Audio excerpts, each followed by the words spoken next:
Holographic is a super fun material that creates this 3D effect, and it can be cut into rhinestone shapes that we like to call faux stones. There are a couple things you need to know before you cut holographic though. First things first, holographic is not easy weed. These are two very, very different materials. If you've worked with easy weed and you think, oh, I'll just use my same cut settings when I go over to holographic, you're gonna have a hard time.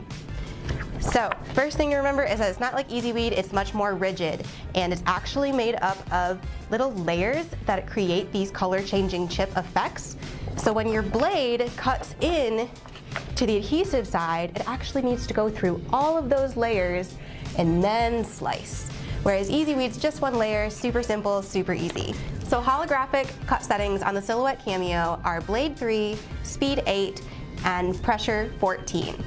To know if that's really going to work for your blade, because everybody's blade varies depending on how long you've used it, what you're cutting, it might be kind of worn down, it might be fresh and brand new. To know if those cut settings are going to work for you, you do a little test cut. Silhouette Cameo is nice because it has the test cut feature built right into it. Other programs, sometimes they don't have that test cut feature, but that's okay, because all you have to do is cut a tiny shape in the corner of your mat and weed it away. So let's do that. Holographic always goes shiny side down on your cutting mat. And I always like to make sure there's no bubbles. Line it up with your arrows underneath your pinch rollers and hit load.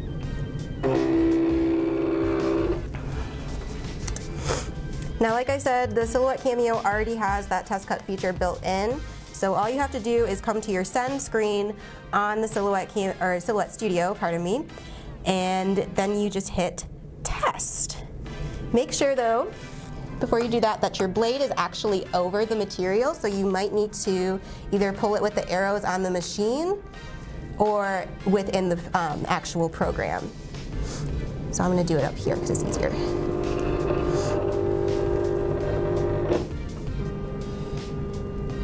There we go. And now I will hit test. I have my auto blade set, so it comes over and it's going to change my cut setting to the 3 blade on there.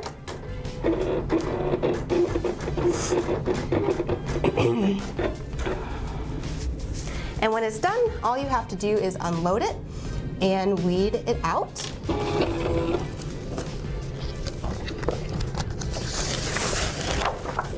So I can see it up here just in a little corner. I'm gonna take my weeder. It's a triangle inside of a square, and this one's not weeding away as easy as it could, so you know that you probably need to up your pressure. If you've upped your pressure and you've upped your pressure and it's still not cutting through and you're at the highest pressure you can possibly go, then it is time to take your blade out further. Don't take your blade out further until you've gone all the way up on your pressure and you still haven't cut through. I would call this an unsuccessful test cut. The pieces didn't weed away cleanly. You can see it's kind of peeling apart there. This can happen if you don't have a good clean cut. So the first thing I would try to do is increase my pressure. If increasing my pressure is still causing me problems and I'm not getting a good test cut, then it's time to bring your blade out further. The things to look for in a good test cut are visible score lines on the carrier, but you don't want to actually cut through the carrier. So it's a fine balance that we're aiming for. That test cut is going to save you buckets of material and time and tears. I promise you, please, please do a test cut before you cut your entire design. The third tip I have for you is to use a clean cutting mat. And when I say clean, I'm talking clean-ish. I understand that you use this often and it might have some little pieces stuck to it, but if you have large pieces of paper, if you've got big cut marks in it, it might be time to retire this mat and get a new one, or clean it all up, re-sticky it.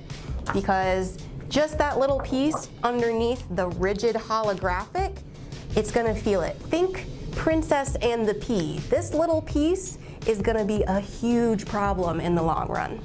Final tip number 4 is a faux stone secret. I'm gonna tell you how to cut faux stones without them weeding away with the material that you're trying to get rid of. And this is gonna show you how to cut your faux stones and have them actually stay on the carrier when you weed and not lift up with the rest of the material. So here it is for you guys, and it's actually 2 things, so you're super lucky. You can do an overcut or you can do a double cut. So what are those? An overcut is when the blade starts a little earlier than it usually would, and it goes all the way around and it cuts a little over where it would usually stop. That way, there's no little piece hanging off of that circle. It's like a tag that would still connect between the rhinestone and the rest of the HTV.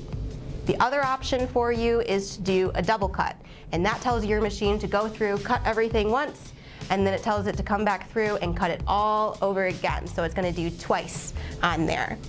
So it will likely get that little tag of material that's stuck in between there. That's typically what is keeping them anchored on to the material you're weeding away. It's so finite, you might not see it, but that overcut and that double cut is gonna make a huge difference, and we'll show you in just a second. Let's compare, shall we? This holographic was cut with our Easy Weed cut settings, which can be found right here. And this one was cut with our holographic HTV settings. On the Silhouette Cameo, you would use these settings. So let's give it a go and see how it works out. I can already tell on this one, I can't see my cut lines, I can't feel my cut lines. I'm not sure how well this is gonna go for me. We always start at a corner. Hook your Siser weeder in. Let's see. Yeah, kind of what I thought. No cut lines on the carrier. Oops. No cut lines on the carrier. I can't feel any cut lines on the back. This was not a good cut on the holographic, so I probably shouldn't use the Easy Weed settings when I cut my holographic. All right, now let's try this one. I can actually feel the cut lines on here, and I can see them from the front as well. So I have a better feeling about this one.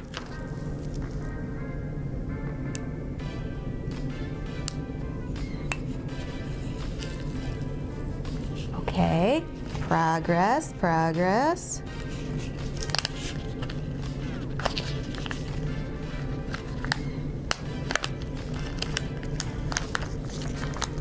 Like I said, it's much more rigid than Easy Weed, and you'll feel that when you weed it, that it's not going to stretch as nicely as before.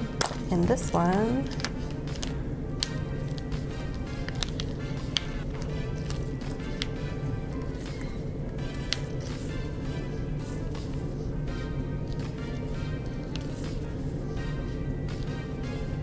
after weeding, we can move on to heat application. I'm gonna let my iron heat up, and while I do that, I'm gonna measure out my satin ribbon to make a birthday sash. So a really easy way to do that is just use yourself as a template. Wrap it around you.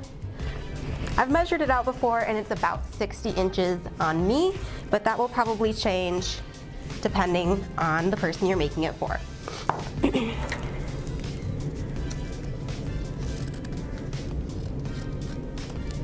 Just cut it there. Now this is a really fun idea for birthdays or bachelorette parties. Super simple and quick DIY you could do. And you could customize it with their favorite color or their favorite saying, you know, whatever you want to do. So an important thing to know about holographic, again, is it's not Easy Weed, so it doesn't apply like Easy Weed either. It goes on a little differently. You're still gonna press it with a high setting on your iron. Usually the cotton setting is what we recommend. But after pressing it, you're going to wait until it's completely cold before you peel the carrier. If you peel that carrier while it's still warm or while it's hot, you will likely have little pieces come up with it. And that's because it's a cold peel. It has to stay down until it's cold. When you peel it up, you'll feel a little resistance as you tug it away, but all those shiny bits and pieces are gonna stick down. So let's give it a go. All right, so let's apply our holographic. I'm gonna lay out the ribbon flat. And I've already got the holographic lined up on there. Always use a cover sheet on top, it's just an extra layer of protection. My iron is set to the cotton setting, or the highest setting on your iron is what you want to use. Holographic, we recommend on a heat press to go on about 320 degrees. For your iron, it'll be in that ballpark in the cotton setting. I'm going to press down firmly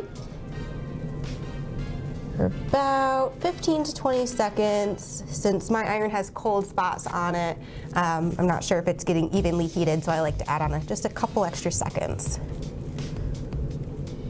Should be good. And we'll lift it up and move on to the next section. Repeat that step. Keep moving your cover sheet along with you and your iron down.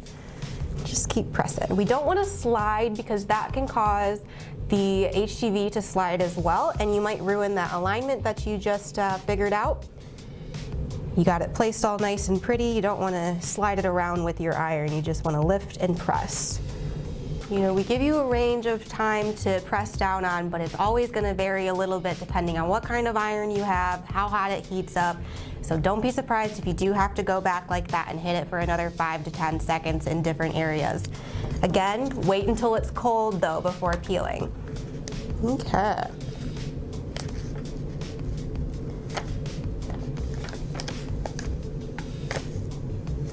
Now you can kind of probably see that there's some like resistance as I peel, but that's all right.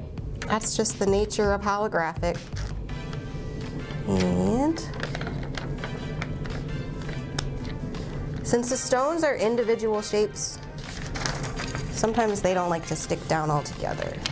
You can see that my center ones are, but the ones near the edges, your edges are really where you want to focus your heat and your pressure. So I might have had it closer to a cold spot, so I'm going to try to put it right in the center where it should be really, really hot. The other thing with this is I can't regulate my pressure with an iron, so I'm just kind of guessing at it, so that could be the problem too. With the heat press, you usually only have to do one press for 15 seconds at 320 and no worries, but for the home crafter, you gotta put a little more oomph in it sometimes. We'll cool that off.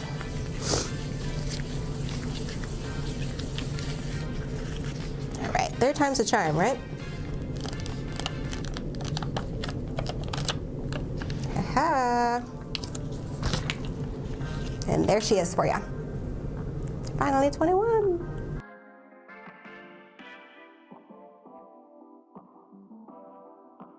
To put the final touches on your sash, you can pin the edges together or glue them together, put it on, and now you're ready to party.